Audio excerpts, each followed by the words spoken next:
So ஒவ்வொரு மதங்களும், எந்த மதம் யாரை வேணா இருங்க, எந்த மதமும் ஒரு கயிறு, கடவுள்ன்ற கயிறை நம்மக்கிட்ட நம்பிக்கைக்காக கொடுத்துருக்கு. கடவுள் இருக்காரா இல்லையான்றது நாம் தேடுறதை பொறுத்த விஷயம். அதை அடையிறது அதை அப்புறம் பார்ப்போம். இப்போது இதை எதுக்காக சொல்ல வரேன்னா, நான் ஃபேஸ்புக் பார்த்துட்டு இருக்கும்போது ஒருத்தர் எழுதுறாரு. என்ன எழுதுறாரு தெரியுமா? விநாயகர், சரஸ்வதி, முருகன், சிவன், லொட்டு லொசுக்குன்னு இப்படியெல்லாம் கும்பிட்டுருக்கீங்களே, கும்பிட்டு இருக்கிற நீங்கள் இதே லெவலில் தான் இருக்கீங்க. ஆனால் அமெரிக்காக்காரனை பாருங்கள், அவன் எங்கேயோ போயிட்டான். இன்றைக்கி உலக வல்லரசில் ஒருத்தன் அவன். அப்படி இருக்கும் பொழுது நீங்களாம் என்ன சாதிச்சிங்க? இதெல்லாம் ஒரு கேள்விக்குறி தான்ற மாதிரி சொல்லிட்டான். சரி, இப்போ நான் அதுக்கான பதிலை தான் சொல்ல வந்திருக்கேன். நல்லா கவனிங்க. மதன்றத அவருக்கு மதம்னா என்னன்னு புரிஞ்சிக்கிற அறிவு அவருக்கு இல்லைன்னு நினைக்கிறேன்.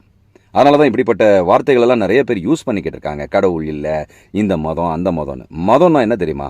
நம்மை வழி நடத்துவது தாங்க மதம். நமக்கு ஒரு நம்பிக்கை கொடுப்பது தாங்க மதம்.